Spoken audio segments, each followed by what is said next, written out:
Okay, good evening, everybody. Thank you for joining us on this warm evening. My name is Joe Houlihan. I run the military history talks here at the BRLSI. So thanks again for joining us tonight for the second of our three talks marking the 75th anniversary of the start of the Korean War, which we are calling the Forgotten War because it tends to get overlooked compared to a lot of other conflicts. And I mentioned last week actually that Michael Caine is one of the veterans of that war who's still alive. And by pure chance, I was on the internet today, and a little interview popped up with Michael Caine on the Parkinson show many years ago, and he described an incident when he and another private, and I think a corporal and a lieutenant, were on patrol at night, and they found themselves surrounded by Chinese troops. They could hear the Chinese people calling to them and goading them and whatever, and they knew there's a much larger force. And what happened next is a very amusing story, which he tells in a very Michael Caine kind of way. So if you've got YouTube, I'd look up Michael Caine Parkinson. Tonight's talk, I'm delighted to welcome, well, last week I thought we had a really interesting talk on how the whole Korean War started, what the historical background was. Tonight we're going into a much more specific story, which is the story of a remarkable battle that happened involving a regiment from this part of the world, from the southwest. Our speaker is Matthew Holden, who's Chief Executive of the Soldiers of Gloucestershire Museum. The museum is in Gloucester Docks in Gloucester and is open 7 days a week, so please go down and visit. And Matthew's here to tell us the story of the regiment that, for their exploits, became known as the Glorious Gloucesters. So please welcome Matthew Holden.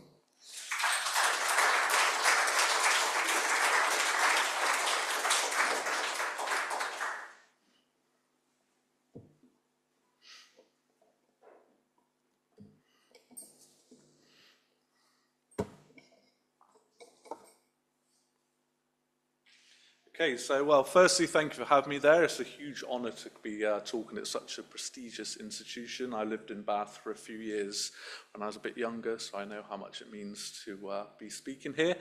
So, by virtue of being the Chief Executive of the Soldiers of Gloucestershire Museum, it means I get the huge honour of representing the Gloucestershire Regiment. Now, they're a very storied regiment within their own right. They've accumulated more battle honours than any other infantry regiment in history.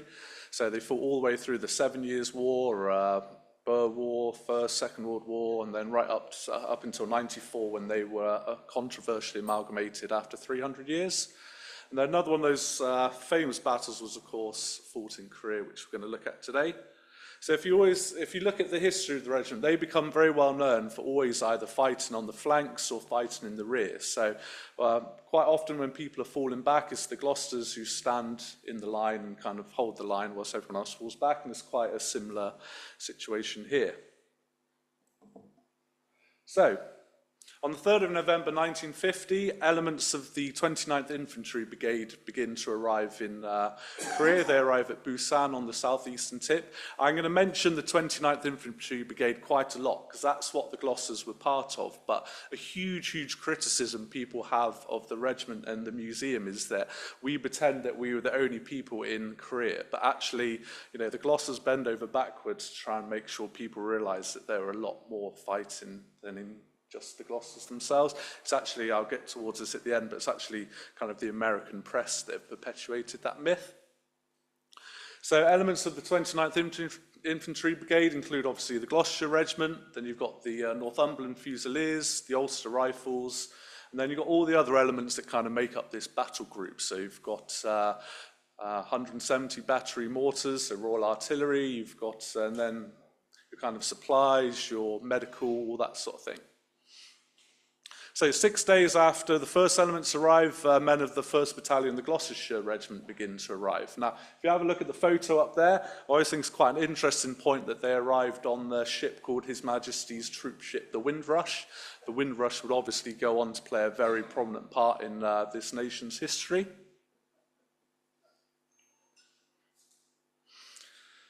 So, as you can see, there's plenty of them there. There's 890 men arrive with the regiment. I was asked to drop this bit in. So the regiment has a very wide-ranging kind of catchment area. The Somerset Light Infantry wasn't that strong, so the Gloucesters quite often came down to this area and found their men. So, for example, I'm originally from just outside Weston-super-Mare, and 8 of the men who were captured on the hill were actually from Weston-super-Mare. So this is geographically relevant too, and people from this area definitely would have been fighting in this battle and fighting in Korea. So the regiment were led by a very famous man called Lieutenant Colonel James Power Khan. Now, Khan is a very experienced military leader. This is his kind of 4th leadership role. He fights throughout World War II, and lots of the men who would have gone out to fight would have been reservists who would have been recalled after World War II. So a good example is one of my favourite characters from the whole of the regimental history is a man named Harry Gallagher. Now, Gallagher, at one point, he's almost single-handedly holding back the Nazis at Dunkirk, whilst everyone else is kind of escaping on their boats. So eventually, Gallagher gets captured, spends 4.5 years in a Nazi prisoner of war camp, and then goes home to his family, and a few weeks later, a letter drops through his door saying, you need to go and join the Gloucesters again, you're shipping out to Korea. And then Gallagher would actually go on and be captured at the Battle of Imjin River as well, meaning he spent about 7 years of his life as a prisoner of 2 of the most despicable regimes, well, I was going to say the world's ever seen, but let's go in modern history. So by this point, I know you haven't, I'm going to quickly put in a very brief overview of the war here, because I know you haven't had that. So at this point, when the Gloucesters arrive, the war is going extremely well. So initially, the North Koreans go crashing over the 38th parallel. The South Korean troops are appalling. They don't have any tanks, they don't have any aircraft, and the North Koreans completely steamroller over them. The Americans ship in a few men from Japan, and they manage to hold them around sorry, I'm trying not to point so people online don't get confused. So they managed to hold a pocket around Busan, and eventually the Americans, about halfway, if you can see Suwon there, just outside Suwon, they launch an amphibious landing, and that kind of breaks the back of the North Koreans. They push all the way up to the Yalu River. But back to the Gloucesters. So 29th Brigade, they arrive at Suwon on the 20th. Here they have their first contact with the enemy as the Royal Ulster Rifles come into contact with some guerrillas. Then they carry on through and get to Seoul, where they carry on patrolling. Now you can see the front line is very, very high up on the map, and so it's kind of questionable why they're patrolling so far south. But at the moment, this is a very World War II kind of European-style battle, so it's very mobilized, moving very, very quickly. As this American-led, they just want to push on as fast as they can. Don't worry about your rear or your flanks or your supplies, just move forward. That's all they're concerned about. So by doing that, they've left huge, huge pockets of men, kind of enemy troops in the rear. So some of them are up to 20,000 strong. So people like the Gloucesters and the Royal Ulster Rifles have to go out and try and take out these people in the rear. So on the 26th of November, C Company from the Gloucesters are out patrolling, and I always find this story a little odd for experienced military men, but they find a huge crater in the ground, which I assume is caused by American air power or artillery, and everybody gets very excited. They get so excited they even call Colonel Khan out to come and have a look at it, and he declares it a fine crater, one of the finest he's ever seen. As he says those words, perhaps hindsight's a beautiful thing, but as he says those words, 8 enemy machine guns and 80 troops open fire on them. This crater is just a huge ambush. So the Gloucesters dive for cover, they call in artillery. As soon as the artillery starts dropping in, the enemy kind of scarper away, but not before 2 men are killed and 8 are wounded. So that's the Gloucestershire Regiment's first losses of the conflict. So after days of patrolling are finished, the Gloucesters jump in motorised transport and head 80 miles north to the city of Pyongyang. However, by this time, the course of the battle or the entire conflict is hugely, hugely changed.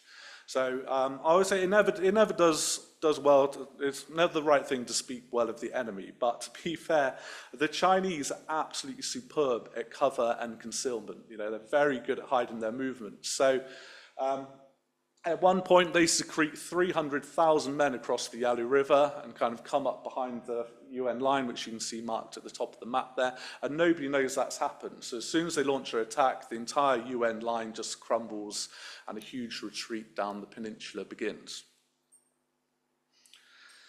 So the 29th Brigade, they're ordered to hold a couple of bridges north of Pyongyang, but eventually everybody else pulls back, so they blow the bridges and they carry on heading south themselves. 1st of January 1951, they're holding a line on the Imjin River. Now, South Korean troops on their left flank get attacked, so the Gloucesters are ordered to go on a counterattack, but the South Koreans have been so badly beaten that the Gloucesters are told to pull back. I should say that isn't the Battle of Imjin River I'm here to talk to you about. That would be too short. That's just a scuffle on the Imjin River. Then the brigade set up defensive lines just north of Seoul. They have the Northumberland Fusiliers at the front alongside the Ulsters, and then the Gloucesters just to the rear. The Chinese attacked them on the 3rd of January, and they just throw wave after wave after wave at them. And this is called the Battle of Koyang. They hold on, but eventually the battle's not going so well on the rest of the UN line, so everybody pulls back, and 29th Brigade are ordered to pull back. But as they're doing so, the Chinese hit them in the flank, they hit the Ulsters, and they've already fought for 6 hours. They have to spend another 8 hours fighting. So 342 men are lost during that kind of flanking assault by the Chinese, so it's quite a huge loss for 29th Brigade. But finally, 6th of January, a battle called Pyeongtaek. The kind of unstoppable Chinese advance is finally stopped by a combination of Americans and French. The 29th Brigade aren't really involved in this. Kind of the highlight for them is seeing 250,000 South Korean troops kind of fleeing through their lines, and that was about the only point of interest there. Finally, there, after several months of defence and retreats, the 29th Brigade, and specifically the Gloucesters, get to go on the attack. So they're at a place called Hill 327, which you can see just below Seoul there. If you speak to some of the Gloucesters officers now and who have kind of studied this battle intently, they say it's kind of the ultimate set piece. They think Colonel Khan has acted absolutely perfectly here.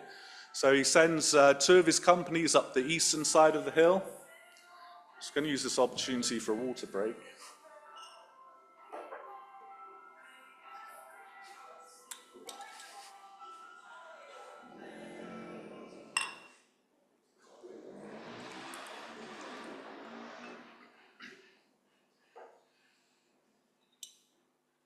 Okay, so he sends 2 of his companies up the eastern flank of the hill, and then at first I'm not sure if there's any Chinese there, but when they get halfway up the hill, grenades start rolling back down the hill and a huge fight erupts. Eventually they have to clear the bunkers hand to hand, and then once this is done, he sends another 2 companies up the other side of the hill, and all they find is rice cooking on stoves because the Chinese have fled. So that ends the Battle of Hill 327. Then the advance continues until the 21st of February. They find themselves on the River Han, and then they're sent back to Suwon again for a few days' rest. 1st of April, they move back to the Imjin River. It's a new 7-mile defensive line called the Kansas Line, and the Gloucesters patrol the opposite bank for days on end, and they don't find one single enemy troop. So this is what 29th Brigade position looks like on the 21st of April 1951. The whole point in being positioned here is basically you're guarding the road to Seoul. Guarding the roads to Seoul and guarding Seoul itself has become something of a kind of moral victory. Seoul is an absolute wasteland. All the buildings are being destroyed. It's just purely doing it for the sake of protecting the capital. There's absolutely nothing to be gained from it now. But on the face of it, this is a very, very kind of bog-standard military setup. You've got the Gloucesters and the Fusiliers guarding the river crossings. You've got the Ulsters in reserve trying to, they're on the main road so they can react to wherever they need to go if needs be. We won't touch much on the Belgians, but they were I'm supposed to be an expert on this subject, but I have to admit I'm still not quite sure what the Belgians are doing there. As you can see, there's a big, long blue line on this map, and that's very obviously kind of the defensive line, and the Belgians are very clearly on the wrong side of it. But they were kind of notoriously insane. They're just made up of mostly mercenaries, so we won't touch upon them too much. And then you've got brigade at the bottom right there, and that's just, that's where your artillery is based, that's where all your supplies are, that's where you're trying to get people back to if they're wounded. However, there are some, if you look at this map a bit harder, there are some massive, massive flaws in this layout. So start with 6 miles over in the east, you've got the next kind of military unit along, which is the South Korean 12th Division. 3 miles to the west, you've got the US 65th Division. Now, that's too far away for them to provide support for each other. So, you're very much isolated here. The map you're looking at represents pretty much 12 miles across. And that's a very, very long way for a brigade to be kind of covering. So again, people who are knowledgeable about this battle and from a military background always say this is a battalion covering a brigade position. So what they mean by that is where you can see the Gloucesters, everybody on that map should be where the Gloucesters are. And then the same amount of men again should be where the Fusiliers are covering the other river crossings. So they are very thinly spread. Some genius has decided they won't be there for long, so don't worry about any defensive positions, don't worry about mines or barbed wire or any of that nonsense. And then most importantly, and I don't want to spoil the end for you, but between the Gloucesters B Company and the Fusiliers B Company, that is a 2 mile wide gap there, and that is going to become a huge problem. But on the face of it, this isn't a problem because the 2 river crossings are well guarded. So as for the Gloucesters themselves, you've got A Company in an excellent position. They're just 2,000 yards shy of what's soon to be known forever as Gloucester Crossing. And then you've got D Company on the 192 metre high hill, B Company on the flank, supposedly linking up with the Fusiliers, and then C Company in reserve. If you look at the photo, that was taken a few days after the battle had finished, and that's kind of looking from the where C Company were. So it's an excellent photo. The dark mountain kind of at the top left is Castle Hill. Just in the background, you can make out the River Imjin, and then just to the left of that is Gloucester Crossing. So on the evening of the 21st of April, Drummer Eagles and 2 men are at a listening post on Gloucester Crossing when they hear a noise. So they radio back to the adjutant, who's Anthony Farrah Hockley. He's a very famous soldier. He'll go on to become one of the highest ranking kind of NATO soldiers. And he sends up a few flares. What the flares show up are 14 Chinese troops trying to cross the river. Eagles and his men open fire, and then that's the rest of the night passed in silence. So it's kind of, nobody's sure when the Battle of Imjin River really starts. Some people say it's tomorrow from what we're talking about now, but I always think it's today, and I always think 21st of April is the start of Battle of Imjin River, but that's a very, very tepid start to the soon-to-be brutal Chinese offensive. But as it happens, but are there any Americans in the room? Okay, this will make this a bit easier then. So excellent news arrives at dusk on the 22nd of April. Everybody can just relax and stand down because I hate using air quotes, but American intelligence has said that there's absolutely not one single Chinese soldier is within 20 miles of Gloucester Crossing, so everybody can just relax. So here is the position of the 30,000 Chinese soldiers on the other side of the river. So 30,000 men who are just about to attack the 700 men of Gloucester. They've got 27 battalions there, facing just the 4 battalions of 29th Brigade, so they're hugely, hugely outnumbered. So despite the so-called American intelligence, Colonel Khan turns to a Lieutenant Guy Temple and says, I want you to go down to Gloucester Crossing and set up an ambush there.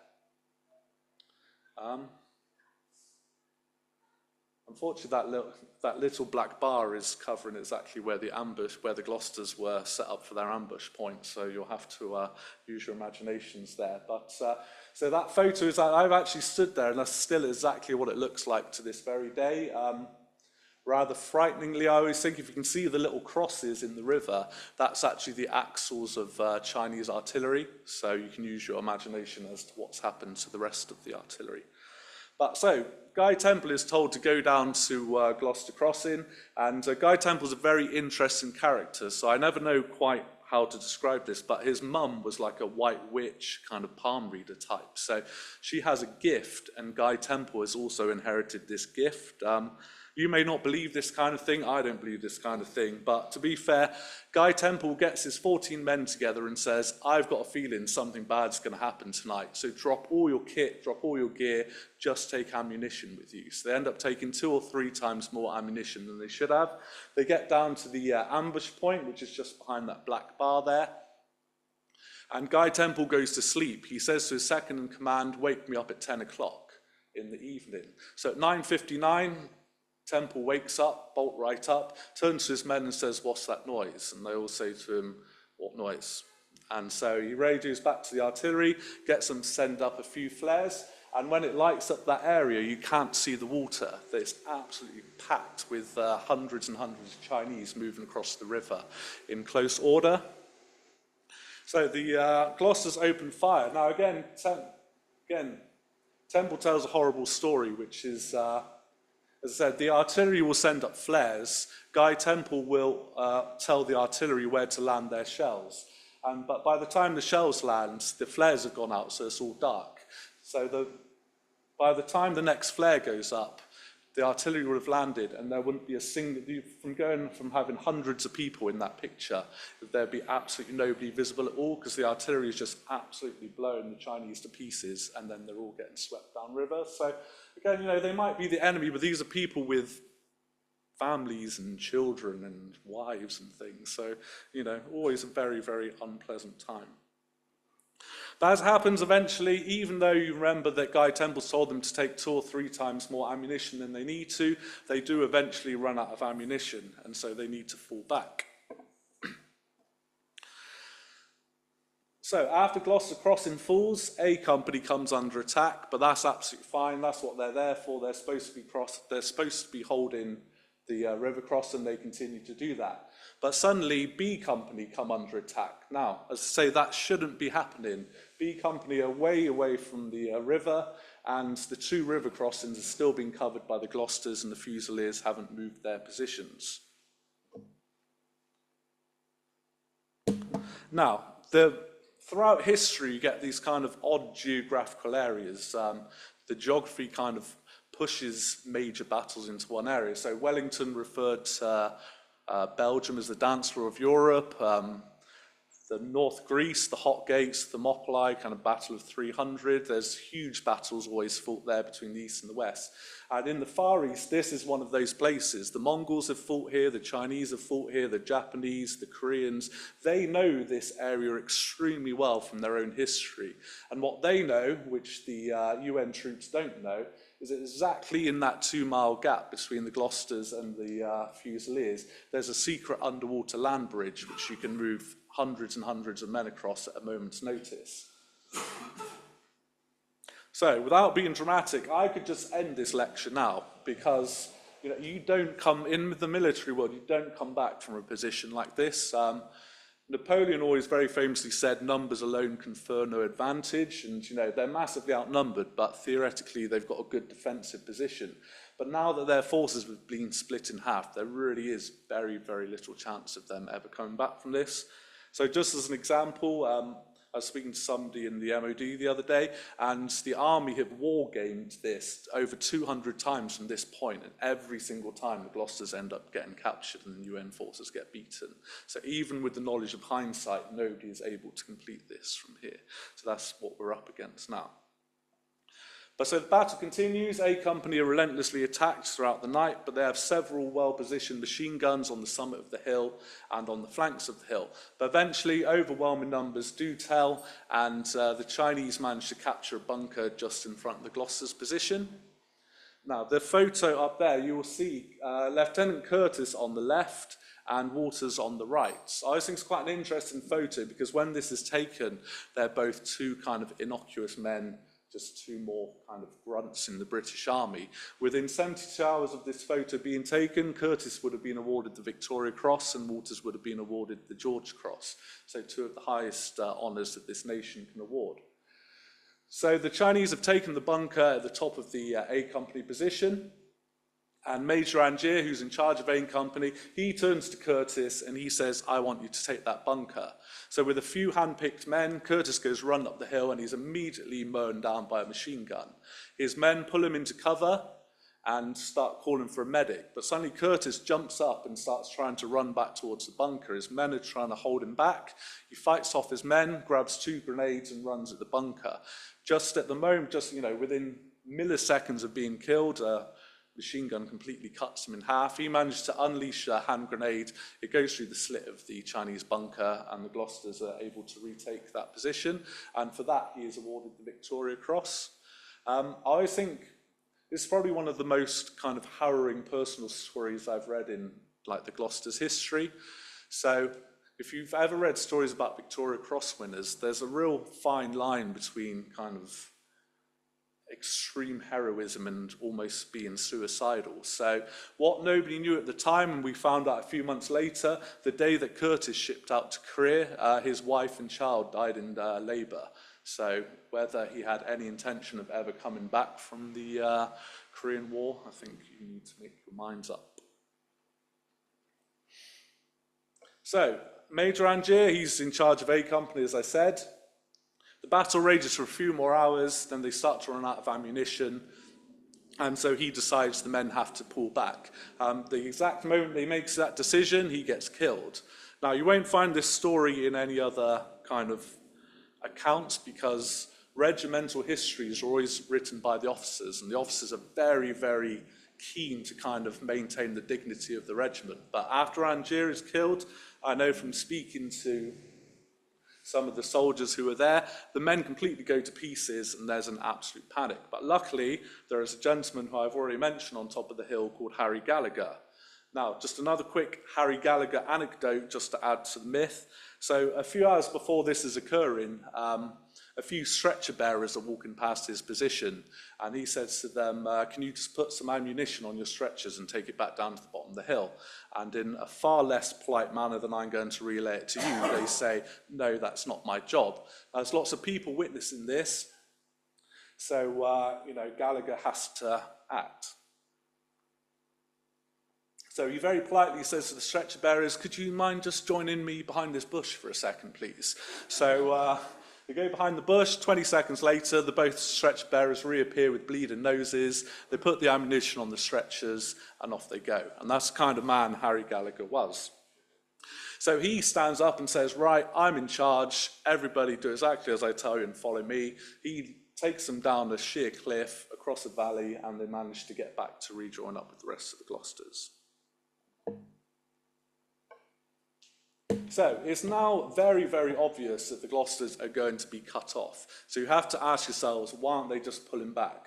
So you can see from this map, the Fusiliers are starting to pull back, the Belgians are fleeing back to the correct side of the river, and the Ulster Rifles have moved back up to form like a defensive line. So why are the Gloucesters still standing where they are and risking being completely cut off? So firstly, you've got to remember, over on the far side, you've got the Koreans. If the Gloucesters pull back, 30,000 Chinese troops are going to swing round and smash the Korean army in the flank. You can't allow that to happen.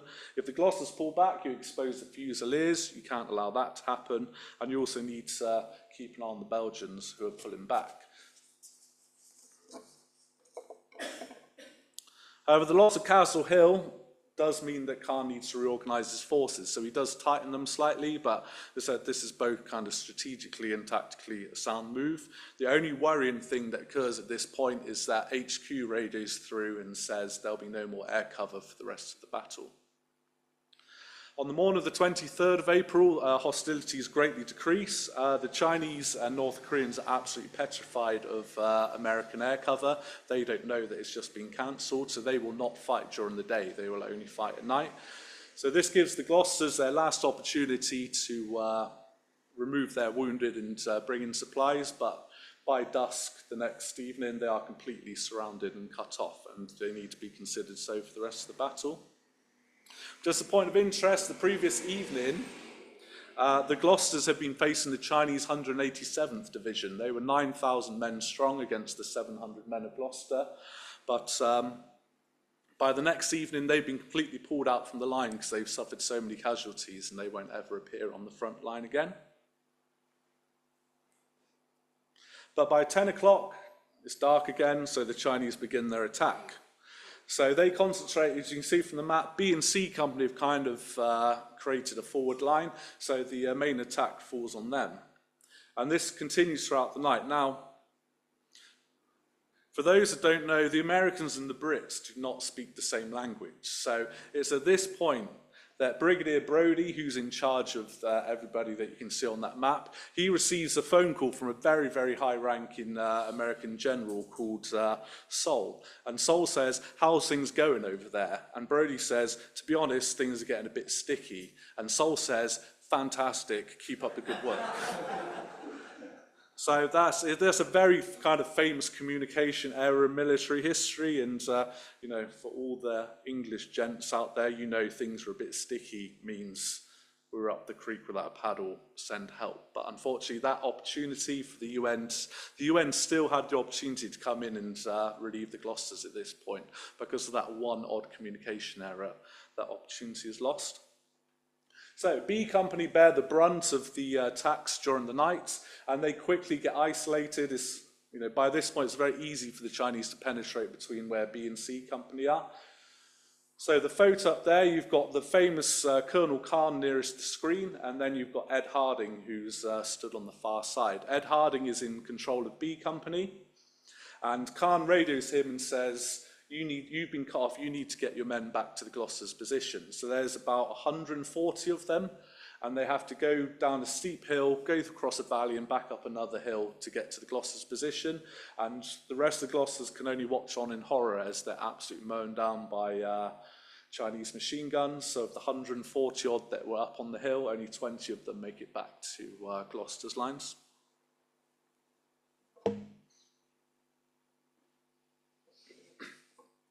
So, despite the communication error with the UN troops, it is clear to the wider brigade that the Gloucesters are now completely cut off.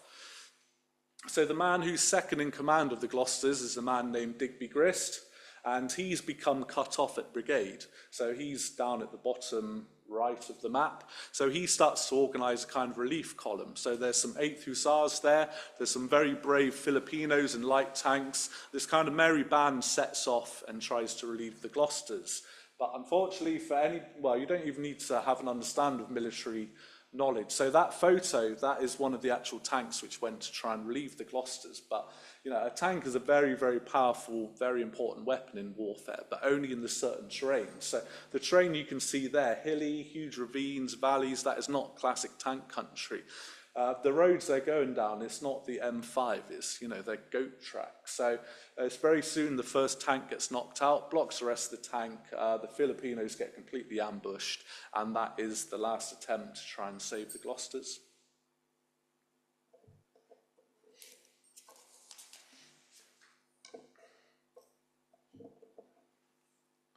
So, by early evening on the 24th, Colonel Khan knows he has to tighten his perimeter even further.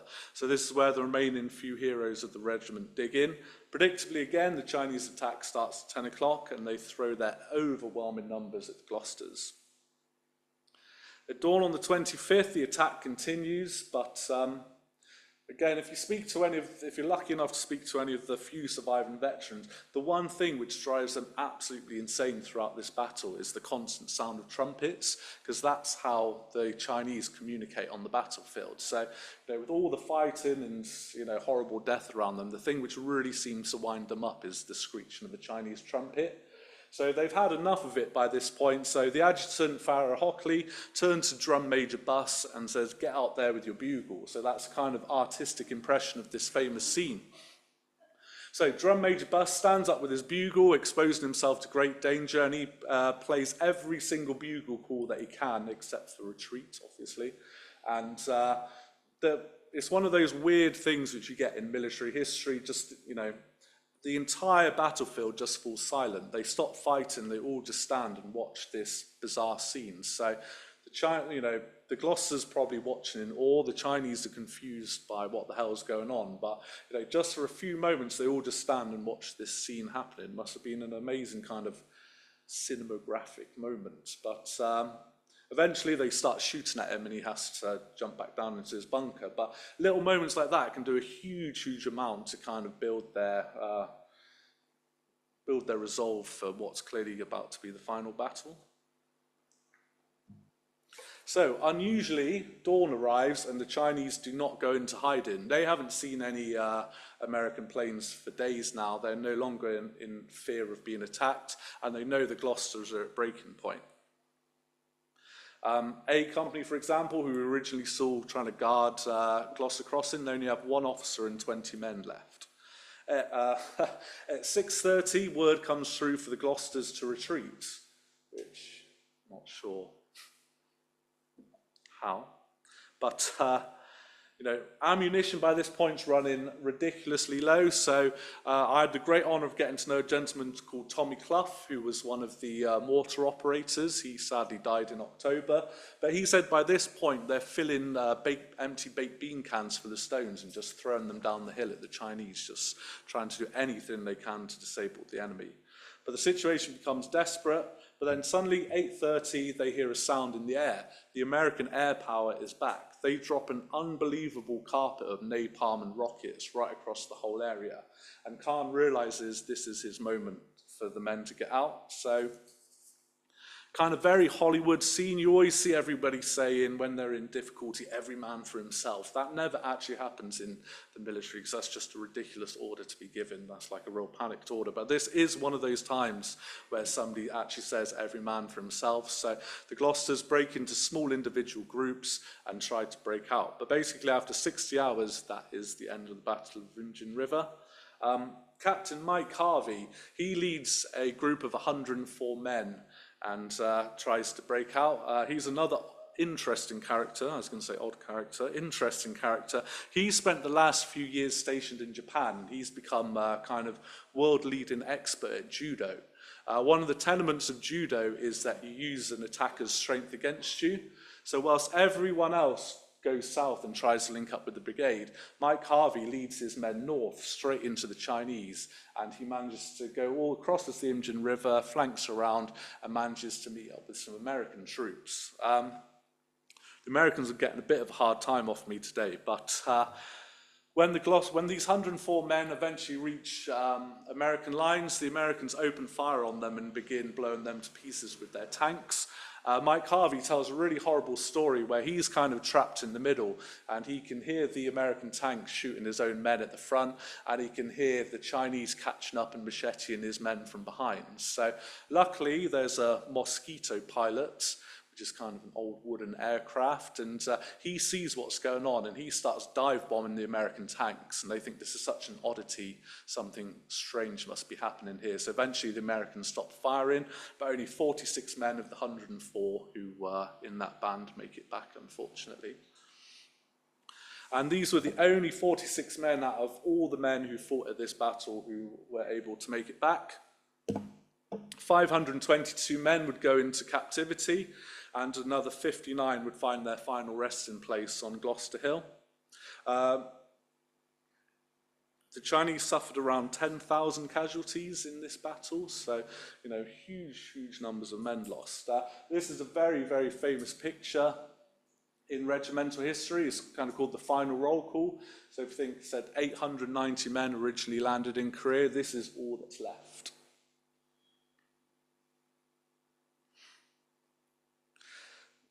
So many, many accolades follow this battle. The New York Times produced the famous moniker, the Glorious Gloucesters, and that kind of sticks with the regiment for the rest of the time, even though the Gloucesters absolutely hate it.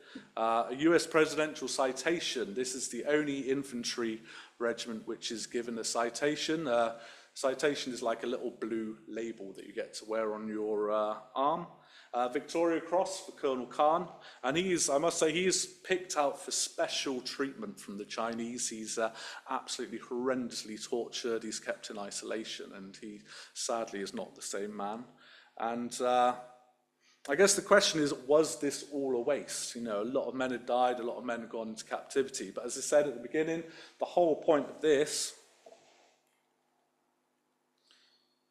was protecting that road to Seoul where the Ulsters are. Ultimately, the Gloucesters and the rest of the 29th Brigade have held the Chinese up long enough that the US Marine Corps were able to move in behind, and they then stopped the Chinese advancing on Seoul. So this has huge, huge repercussions. So as I said at the beginning, this is very much a World War II style kind of mechanized battle. People are moving hundreds of miles a day, and after this battle, both sides have just had enough. The UN troops have lost an entire battalion in the Gloucesters. The Chinese have lost 10,000 men. The appetite for war has completely gone. So it just suddenly very quickly changes to a World War I style battle. They build trenches right across the peninsula, and that's where it remains for the next few years whilst peace is being carried out. One horrible point I always like to make, showing, you know, people often criticize thinking that my job is kind of glorifying warfare, but I'm always keen to point out how absolutely pointless and futile it is. So you can see the 38th parallel there. That's where the border was before all this started. That's where the North Koreans attacked the South Koreans. When they redraw the peace lines, it is along the 38th parallel. So all this death, all this destruction, millions and millions of civilians have died, and the map is just completely the same as it was 3 or 4 years ago. It's just completely futile. Then finally, I guess as a repercussion, just to show how much this actually means to the people of Korea, the relationship between the regiment and the people of South Korea is still incredibly, incredibly strong. So this isn't a brag on my part, because I'm true English gentleman. I found the whole thing very kind of cringeworthy. But when I go out to South Korea, I'm treated like a kind of A-list celebrity. There's like red carpets off the plane, like chauffeur-driven limousines everywhere. It's absolutely horrendous. Like people throwing flowers at you and things. And I haven't served in the military. My link to the Gloucesters is as tenuous as running their museum. But you know, as kind of the ultimate test,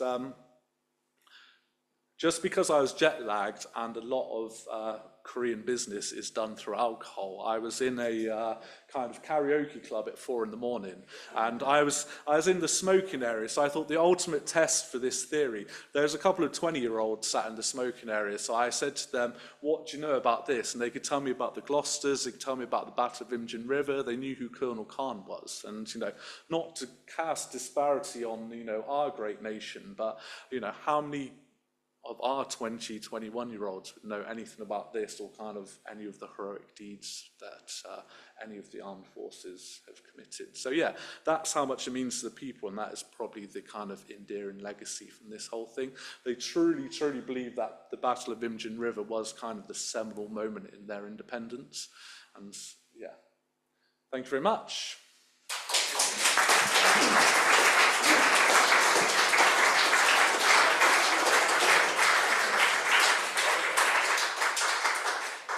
Thank you, Matthew. I think we all agree what an incredible story that is. It's unbelievable, isn't it?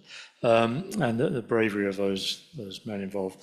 Okay, we can take some questions if you have any. Can I just say, yeah, please. I noticed you've got a very interesting talk on like the future of military museums, and I have some very controversial and unpopular opinions on that. So if anybody wants to ask anything on that subject, I'd be more than happy to field those as well. Yeah, we did have a talk about that about I think 18 months ago, something like that. Yeah.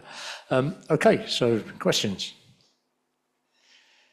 And for the benefit of our online viewers, can you please speak close to the microphone?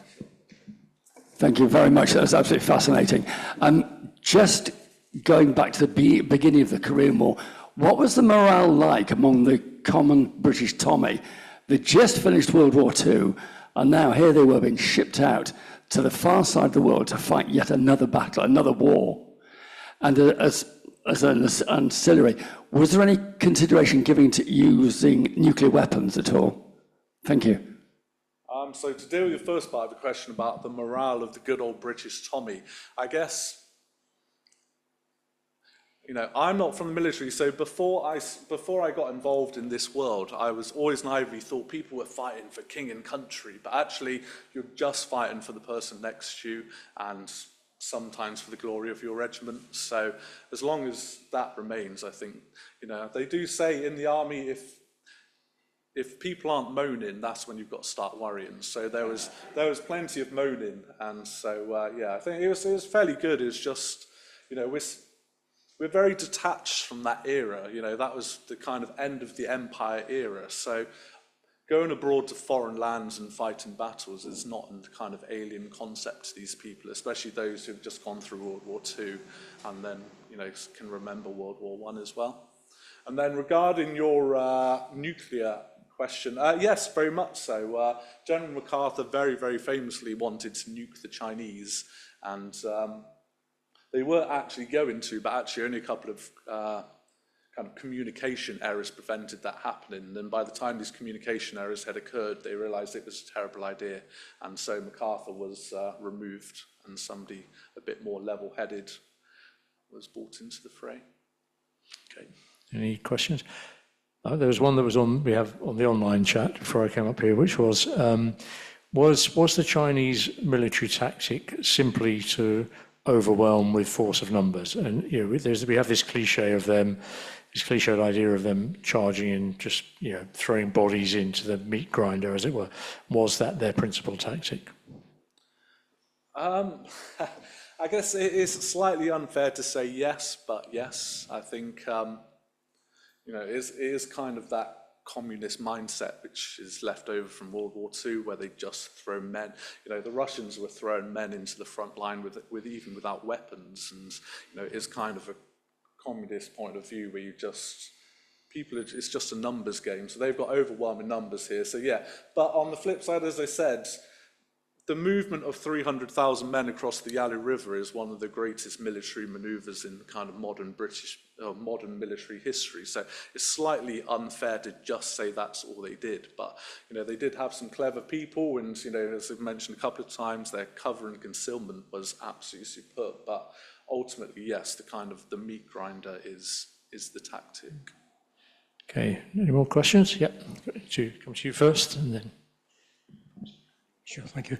I had to visit South Korea a few years ago. I wish I'd heard your talk before I went, because I'd announced that I was associated with the Glosters. Look forward to my chauffeurs and so on. But one of the things that deeply impressed me was going around the museum, the National Museum, the number of Americans, it's like the Menem Gate, the number of Americans killed was absolutely astonishing. I think there were 40,000 altogether. And the British, much, much less so. And I listened to the comments you made about the Americans, but it's quite extraordinary the sacrifices they made. And I wonder what they thought about it, because it's a long way from home, and why on earth were they fighting there? They'd just lost China to the communists and so on. What was all this about? Any suggestions how they felt about it? I think just the first point, so just as a reflection of how important this remains to the people of South Korea, that amazing, huge national museum you're referring to is our sister museum, and we are not by any stretch of the imagination, we're in an old customs house on Gloucester docks, but that's again how much it means to them. And yeah, I've been to that memorial that you're referring to. So those that haven't, there's a huge cemetery in Busan, and you go there, visit the British graves, and there's about 1,000 of them. But then you look off in the distance, there's this huge black marble wall, and it kind of curves around in this kind of snail shape inside itself. And when you get closer, there's just tens of thousands of names of all the names of the Americans that lost their lives there. So huge amount of loss to the Americans.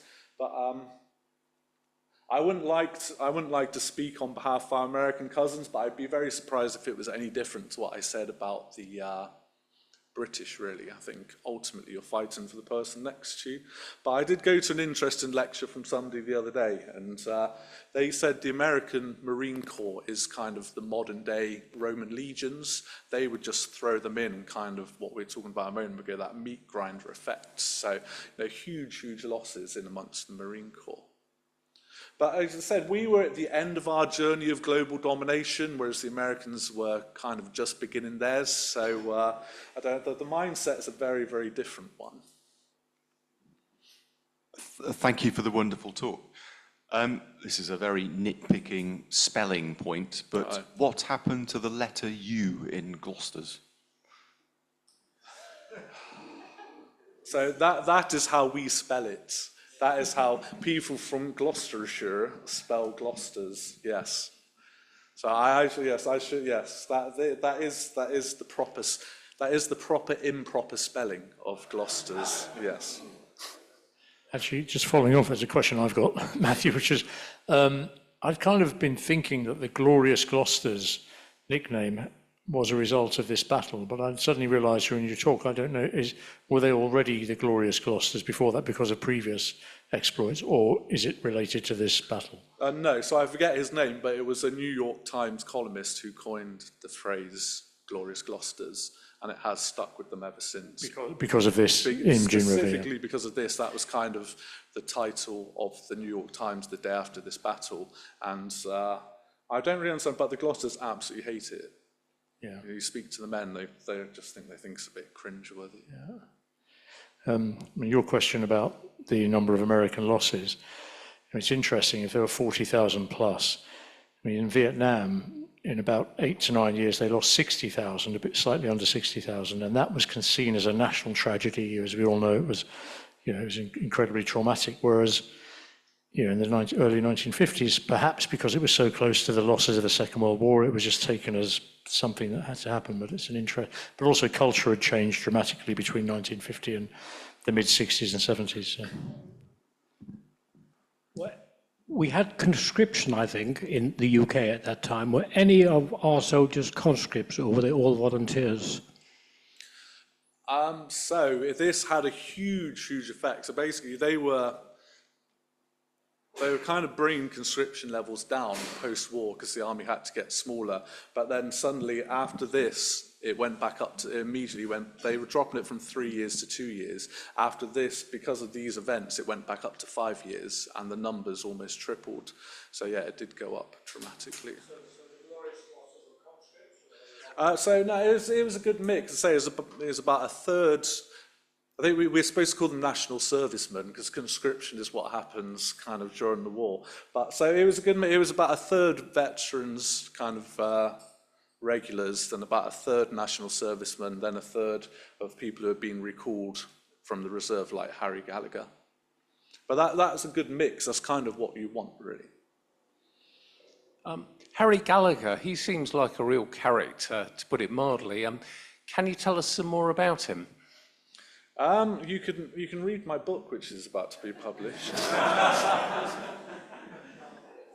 No, he was, so I just find him interesting because when I first started working with the Gloucesters, I started to do some research, started to look at the major battles. So got the Battle of Imjin River, and then I mentioned Cassel at the beginning, which is where the Gloucesters held back the Germans whilst everyone else was escaping from Dunkirk. So I started doing a bit of cross-referencing. I could only find two men, Regimental Sergeant Major Hobbs and Harry Gallagher, who had both been captured at Dunkirk and then captured at the Battle of Imjin River. So I just thought it was quite an interesting change. But yeah, Harry Gallagher's a very, very interesting man.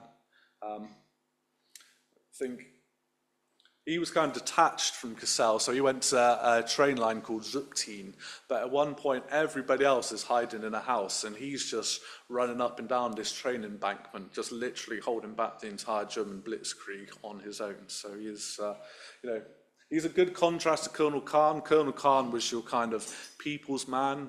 The officers and the other ranks generally come from quite a different class system, but Khan had this amazing ability to kind of understand what his men wanted and, what they needed, whereas Harry Gallagher was one of them. He was just rough and ready and, top guy, yeah. Okay, question up the front.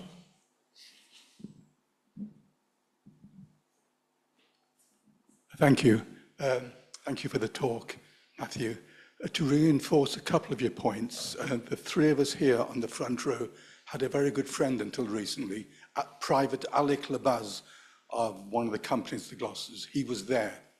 He never talked about it, and his wife told me that I was the only chap that he would open up to because I'm a military historian.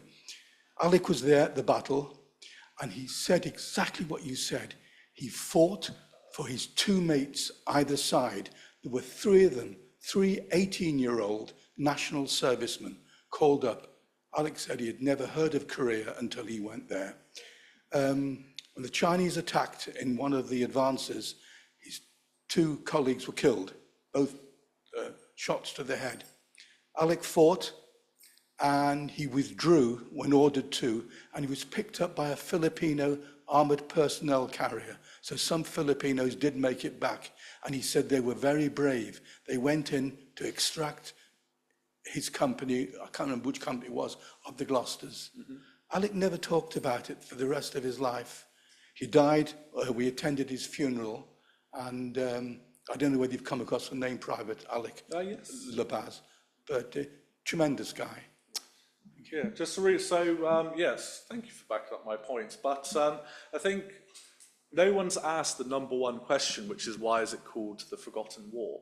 And it's just simply because it's just a hangover from the Second World War. People had just been through the biggest conflict in human history, and they just didn't want to know any more about it. So I think the kind of best anecdote I've got, again, sadly, he passed away last year as well, but got very close to a gentleman called Roy Mills, and he fought at the Battle of Imjin River. He was then prisoner of war for 2.5 years in Korea. He went back to a place called Cinderford in the forest, which is where he was from. He was walking down the main road and he saw his best friend, and his best friend said, "Where have you been?" And Roy said, "Oh, I've been over in Korea." And his best friend said, "You never guess who Sally Smith's sleeping with." Like, he didn't care. He was just that Korean, that he just almost like he didn't say it. He just like, for those who are younger in the crowd, he was gaslighting him, I suppose, is the way forward. But yes, I think, so again, this is going to sound like I'm tactfully plugging another book, but I've just written a book which records the stories of the surviving Gloucesters, and the artwork is done by Jack Russell, so it's very, very lucky. But I had to put in a huge amount of work to break them down, because, just reinforcing your point, every time I went to speak with them, they said, unless you were there, there's no point in talking to you about it. You can't possibly comprehend it. So I had to put in hours and hours trying to break them down to try and, build up that rapport so they felt a bit more comfortable talking about it. Again, just one last point. We had a gentleman called Leslie Allen who lived down in Portsmouth. Sadly, he also passed away last year, but his family said, "What do you want to do for your 95th birthday?" And he said, "I want to go to the Soldiers of Gloucestershire Museum." And they said, "Why the hell do you want to go there?" And he'd never told them that he'd been in the army, let alone the fact that he'd fought at the Battle of Imjin River or that he'd been a prisoner of war in Korea. So, I mean, Leslie Allen had 94 children and grandchildren and great-grandchildren. So, he made up for it. But not one of these people did he ever tell that he had gone through this amazing thing. And then, very sadly, and I think this is a good thing, kind of after I went to interview him and got his story, he then passed away almost immediately. And I think that's really nice. I think he had this burden on his shoulders that he wanted to get rid of. Came, told his story, kind of reconnected emotionally with his old friends by visiting the museum, and then he could kind of just happily pass away. So Okay, we've got another question from the online audience, and then perhaps we'll have time for maybe one more in the room if anyone has one. But so from Ken Cooks online, how did Colonel Khan spell his surname, and what was his background and outcome later in life? So Khan is spelled C-A-R-N-E, and his background was he was a military man, so this was the 4th different battalion, maybe 5th that he'd commanded. He spent most of his time in the Second World War with the King's African Rifles, and his story once he gets back is quite unpleasant. So he's been in isolation. I don't really watch films, but there's a film where the Chinese pump people full of drugs and then make them kind of sleeper agents. Does anybody know what that film's called? Manchurian Candidate. So they basically do that to him. And he said his brain, when he gets out, he says his brain is like a sponge. But not in a good way, like he just can't absorb anything. He just can't emotionally. So I was speaking to somebody the other day who knew him, and he stayed in the army for a while. But you would just go outside and then so you've got Queen Square just outside here. He'd just take a chair into the middle of this huge field and he'd just sit there on this chair because he just wanted space. He just couldn't stand like being in a room like this. So the army, which is very rare for the army very kindly kept him on and kept paying him, but eventually he retired to a little place in Gloucester and just attended the local church and tended to his garden, which he quite enjoyed doing. So a fairly quiet ending for a hectic life. Anyone got a final question? If not, I have, but is anyone else? Yeah, okay. My question while I'm walking over to you was, do we know how many veterans or British veterans of the Korean War are still living? No. Roughly. So when we started this project to trace all of the survivors of the Battle of Imjin River, I think we managed to find 12, and we're already down to 7 in the last year and a half.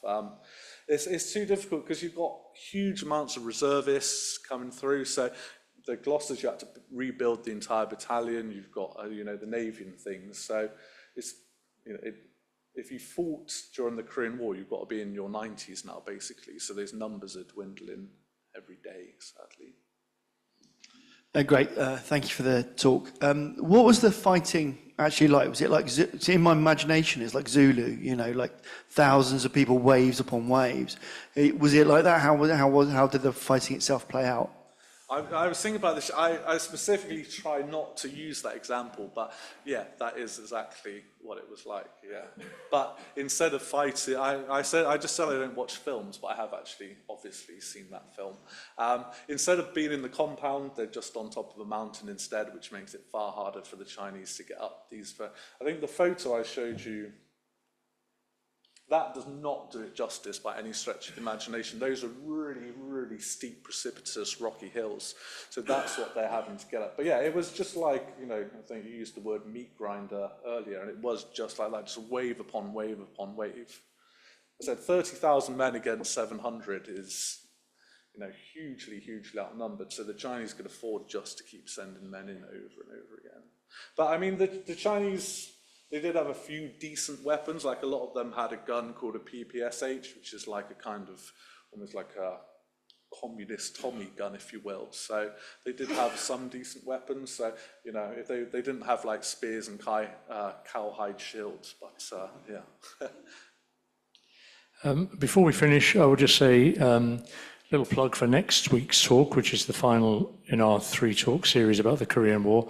David Verghese, who's with us in the audience tonight, will be talking about the role of the Royal Navy and the Commonwealth navies in the war. But David pointed out very astutely, I think, that in our little series of talks about the Korean War, we don't actually have a talk about what happened in the land war, apart from what Matthew very kindly explained very briefly earlier. So David, I think, is going to incorporate at the start of his talk a quick overview, upsum of the land war before going on to the naval topic. But that's for next week. I hope as many of you as possible can join us. I'm looking forward to it. But now please share your appreciation for Matthew Holden one more time. Thank you.